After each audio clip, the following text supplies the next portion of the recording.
Doctor ज्योति माथुर नमस्कार। नमस्कार। क्या हाल है? बढ़िया। अच्छा मैडम, मेरे को एक चीज़ आपसे चेक करनी है कि अभी हम लोग कुछ दिन पहले एक चाइनीज़ रेस्टोरेंट में डिनर के लिए गए थे। हम्म। तो वहाँ पर हमने काफ़ी सारे चाइनीज़ एस्ट्रोलॉजिकल साइंस देखे। हम्म। तो हमने वहाँ के रेस्टोरेंट ओनर से पूछा कि क्या एस्ट्रोलॉजी चाइनीज़ में भी चाइना में भी मानी जाती है, कितनी पुरानी है। तो उसने थोड़ा बहुत ही हमारे को बता पाया। तो मैंने कहा चलिए मैं आज आपसे उस बारे में बात करता हूँ। तो आपको कुछ चाइनीज़ एस्ट्रोलॉजी या उनके साइंस के बारे में कुछ आइडिया है? जी, चाइनीज एस्ट्रोलॉजी सिस्टम जो है वो भी करीब करीब 2000 साल पुराना है। तो इसका मतलब है कि कोई नई टेंडेंसी नहीं है, नया सिस्टम नहीं है, ये एक बहुत पुराना सिस्टम है। अच्छा। जी। अरे वाह! तो क्या चाइनीज़ एस्ट्रोलॉजी में भी वो लोग सन और मून पे बेस्ड है या किसी और चीज़ पे बेस्ड है? चाइनीज़ एस्ट्रोलॉजी जो है वो मून पर बेस्ड होती है, और मून की जो होती है उनकी 12 साल की साइकिल होती है। तो जो कि हर साइकिल जो होती है वो एक एनिमल राशि को रिप्रेजेंट करती है इस तरह से। और जो वो उनकी एनिमल राशि है वो 5 तत्वों को डिनोट करती है। जैसे कि 5 तत्वों में उन्होंने चाइनीज एस्ट्रोलॉजी में जो 5 तत्व लिए गए हैं वो 5 तत्व होते हैं: लकड़ी, धातु, पृथ्वी और जल और अग्नि। तो इस तरह से ये 5 तत्व होते हैं, और 5 तत्वों पर 12 जो ये इनकी राशि के एनिमल्स होते हैं ये टिके हुए होते हैं। तो इसका मतलब एक साइकिल जो होती है वो 60 साल की बन जाती है। ओके, हाँ, इसीलिए हमने वहाँ पर बहुत सारे जानवरों के साइंस देखे थे। जी अब समझ में आया। तो बिल्कुल। क्या वो लोग भी हमारे हिंदू वैदिक एस्ट्रोलॉजी के जो विक्रम संवत में होते हैं, राजा और मंत्री होते हैं, तो क्या उनके यहाँ भी ऐसा कुछ होता है? हाँ, उनके यहाँ राजा और मंत्री तो नहीं होते हैं। राजा और मंत्री तो हमारे हिंदू विक्रम संवत में ही हम देखते हैं। हम्म। उनके यहाँ हर साल जो होता है वो एक एनिमल राशि को डिनोट करता है। जैसे कि ये वाला 2026 की जब हम बात करते हैं तो 2026 जो है ये हॉर्स ईयर है। हॉर्स ईयर में भी 5 तरह के हॉर्स ईयर हैं, पांचों तत्व को लेकर के हॉर्स ईयर बने हैं। हाँ। तो जो हॉर्स ईयर में भी पांचवा जो है अग्नि, दैट मीन्स 2026 जो है ये फायर हॉर्स ईयर है। तो अब आप सोच के देखिए, एक तो हॉर्स की ताकत और फायर की उसके अंदर ऊर्जा। तो ये 2026 जो है बहुत एनर्जेटिक और फास्ट काम करने वाला साल माना जा रहा है। तो क्या इसका असर बाकी और राशियों पे भी होगा? जी बिल्कुल होता है। जैसे कि हम अपने यहाँ मानते हैं विक्रम संवत में अगर राजा गुरु है इस समय तो उनका क्या हमारी 12 राशियों पर प्रभाव पड़ता है, ऐसे ही चाइनीज की भी जो 12 राशियां हैं वो एनिमल राशियां कहलाती हैं, उनके ऊपर भी उसका प्रभाव रहता है। आज हम इस एपिसोड में आपके साथ 6 राशियों की बात करते हैं। अरे ठीक वाह! है। हाँ। तो चलिए सबसे पहले मैं आपको बताती हूँ जो इनकी पहली राशि आती है जी। जो कि यिंग राशि है, उसको हम कहते हैं चूहा, रैट, पशु राशि है। और जो मैं अब ईयर आपको बताऊंगी उन साल में पैदा होने वाले लोग जो हैं उनकी राशि चूहा बन जाती है। तो इसका मतलब तो हम लोगों को अपने साल याद रखने चाहिए कि हम कब जन्म हमने कौन से जी साल में जी हुआ। तो हम ये समझ सकते हैं कि हमारी कौन सी पशु राशि होगी और उसका क्या इफेक्ट होगा। बिल्कुल बिल्कुल। और उस पशु राशि से रिलेटेड ही आपके जो ट्रेड्स होते हैं पर्सनालिटी के वो उसी के हिसाब से डिसाइडेड होते हैं। ओके। सबसे पहले जैसे मैंने आपको बताया, मैं बात करती हूँ चूहा राशि को लेकर के। अब चूहा राशि में कौन से लोग आते हैं? वो लोग आते हैं जो 1948 में पैदा हुए हैं, 1960 में पैदा हुए हैं, 1972 में पैदा हुए हैं, 1984 में पैदा हुए हैं, 1996 में पैदा हुए हैं, 2008 में और 2020 में जो लोग पैदा हुए हैं या 2032 में जो लोग पैदा होंगे वो चूहा राशि में आएंगे। जो चूहा राशि के लोग होते हैं वो बहुत समझदार होते हैं और कोई भी मुश्किल का टाइम हो वो उसका तुरंत हल निकाल लेते हैं चूहे की तरह से।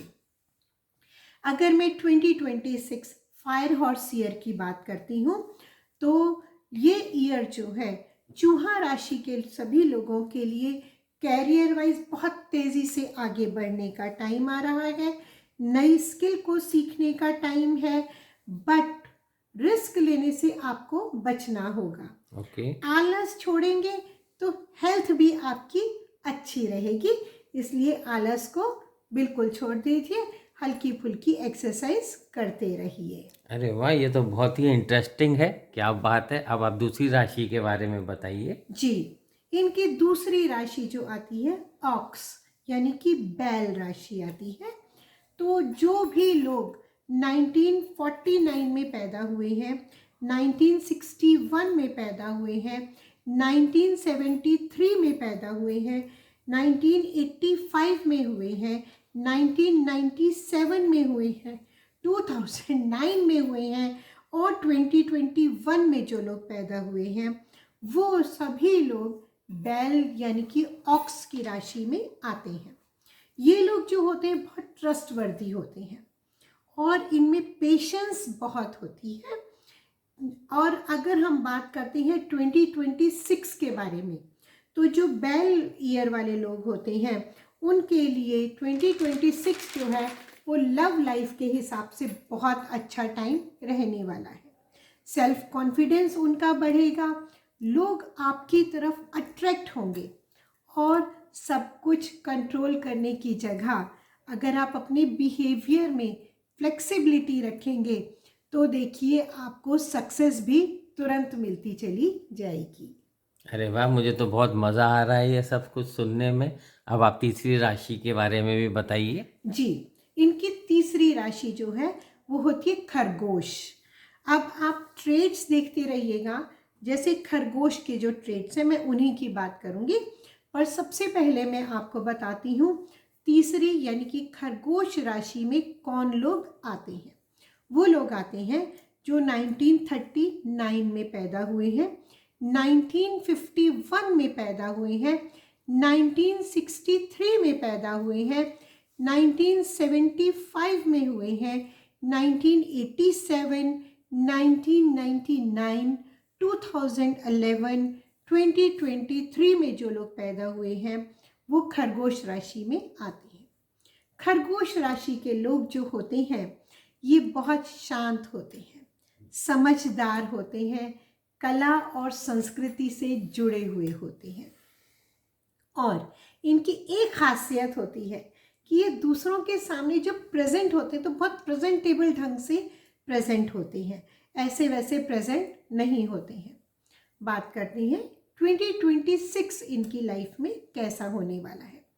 इनके जीवन में 2026 जो है वो जोश लेके आने वाला है, बदलाव का टाइम है और तेजी से आगे बढ़ने का भी टाइम ला रहा है, नया काम सीखने के लिए है और हाँ, टीम वर्क के साथ जब आप आगे चलेंगे तभी आपको फायदा भी होगा। हेल्थ आपकी बेटर रहेगी और मेंटल बैलेंस के लिए भी ये साल जो है आपके लिए बहुत अच्छा रहने वाला है। जी, अरे वाह, ये तो मुझे बहुत ही रोचक लग रहा है, बहुत ही इंटरेस्टिंग लग रहा है। अब और आगे बताइए। चलिए आगे हम बात करते हैं इनकी चौथी राशि। चौथी राशि होती है टाइगर। टाइगर राशि यानी कि जो भी लोग 1950 में पैदा हुए हैं, 1962 में पैदा हुए हैं, 1974 में पैदा हुए हैं, 1986 में हुए हैं, 1998 में हुए हैं और 2010 में पैदा हुए हैं, 2022 में जो लोग पैदा हुए हैं वो सभी लोग जो हैं वो टाइगर की राशि में आते हैं। ये लोग जैसे कि टाइगर होता है, बहुत बहादुर होते हैं, जोशीले होते हैं और अपनी अलग पहचान रखने वाले होते हैं। 2026 का फायर हॉर्स ईयर जो है, ये इनके लिए बदलावों से भरा हुआ टाइम है। और हाँ, अपनी सेल्फ अवेयरनेस के लिए भी है, आत्मज्ञान को प्राप्त करने का टाइम है। पॉजिटिव रहने का समय है, आप पॉजिटिव रहेंगे और पावरफुल भी रहेंगे। आप अपने वर्क प्लेस में हैं, पॉजिटिविटी आप लेके आएंगे, पावर लीडरशिप आपके अंदर रहेगी और आपकी लाइफ जो है वो सेटिस्फैक्ट्री रहने वाली है पूरी 2026 के दौरान। अरे वाह! अभी तक मेरी राशि नहीं आई है, तो मैं बहुत ही एक्साइट हो रहा हूँ कि मेरी राशि कौन से पशु की होगी और मेरे बारे में आप क्या बताएँगी? तो चलिए आगे की राशि के बारे में बताइए प्लीज़। जी, अगली राशि जो 5वीं राशि आ रही है वो राशि है ड्रैगन राशि। तो ड्रैगन जो है, ये कौन से लोग होते हैं जो एनिमल ड्रैगन राशि में आते हैं? वो होते हैं 1952 में पैदा होने वाले लोग, 1964 में पैदा हुए वे लोग, 1976 में, 1988 में, 2000 में, 2012 में और 2024 में जो लोग पैदा हुए हैं वो सभी लोग ड्रैगन राशि में आते हैं। अब ड्रैगन राशि के लोगों का बेसिक नेचर कैसा होता है? ये लोग जोशीले होते हैं, ये लोग सेल्फ कॉन्फिडेंट होते हैं और बड़े कामों के लिए जाने जाते हैं। छोटे मोटे कामों में इनकी दिलचस्पी नहीं होती है। हम बात करते हैं फायर ईयर 2026 ड्रैगन राशि के लोगों के लिए कैसा रहने वाला है। ये ड्रैगन राशि के लोगों के लिए एक चमकने का साल है। ऑफिस की पॉलिटिक्स से दूर रहिएगा, नहीं तो चमकने में टाइम लग जाएगा, चमक नहीं पाएंगे। रिस्की इन्वेस्टमेंट से भी आपको बच के रहना चाहिए। और हाँ, हर बात पर डोमिनेट करने की जगह अपने बिहेवियर में थोड़ी सी फ्लेक्सिबिलिटी लेकर के आइए, लचीलापन लेकर के आइए। उससे क्या होगा कि आपका ना तो फैमिली में, ना वर्क प्लेस में, ना रिलेशनशिप में कहीं पर भी टकराव नहीं हो पाएगा। अपने आप को डिसिप्लिन में रखिए, अपने खुद को समझिए, अपने आप को समझिए और बैलेंस को बना करके रखिए। देखिए 2026 आपको कितना सेटिस्फेक्शन देने वाला साल बन जाएगा। Okay, doctor Jyoti, I think next राशि स्नेक है, उसके बारे में भी बताइए प्लीज़। जी, अगली राशि आपने बिल्कुल सही पहचाना। अगली राशि है स्नेक राशि। तो स्नेक राशि जो है वो होती है कि जो भी लोग 1941 में पैदा हुए हैं, 1953 में पैदा हुए हैं, 1965 में पैदा हुए हैं, 1977 में पैदा हुए हैं, 1989 में, 2001 में, 2013 में या 2025 में भी जो लोग पैदा हुए हैं, उनके लिए जो साल कहलाता है, उनका राशि का एनिमल होता है स्नेक। अब हम उसी के ट्रेट्स की, बेसिक ट्रेट्स की बात करते हैं। स्नेक राशि के जो लोग होते हैं वो बुद्धिमान होते हैं और गहरी सोच रखने वाले होते हैं। रिश्तों के मामले में जो है ये बहुत गहराई से, दिल से काम लेते हैं। अगर हम बात करते हैं 2026 के बारे में, जो कि फायर हॉर्स ईयर है, तो फायर हॉर्स ईयर में स्नेक राशि के लोगों के लिए 2026 में प्यार और रिश्ते के मामले में बहुत अच्छा टाइम है।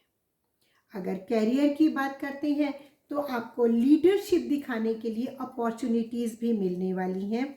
और जहाँ तक हेल्थ का सवाल होता है तो आपको थोड़ा सा मेंटल टेंशन्स को कंट्रोल करके चलना चाहिए। मेडिटेशन करिए, हल्की फुल्की एक्सरसाइज करिए, ताकि आपको किसी भी तरह का कोई मेंटल टेंशन ना हो, स्ट्रेस नहीं लीजिएगा किसी भी बात का। Doctor Mathur, thank you. आपने आज 6 राशियों के बारे में बहुत ही अच्छा एक्सप्लेनेशन दिया, जी काफ़ी डिटेल्ड करके, जो कि बहुत अच्छा लगा। अब बाकी की जो 6 राशियां बची हैं उसका एक्सप्लेनेशन हम आपसे पूछेंगे इस प्रोग्राम के सेकंड एपिसोड में। जी थैंक यू, थैंक्स बिल्कुल, ए लॉट। आपका स्वागत है सेकंड एपिसोड में। मैं बाकी की 6 राशियां आपको बताऊंगी। धन्यवाद। Thank you, thank you. Thank you doctor साहब। मोस्ट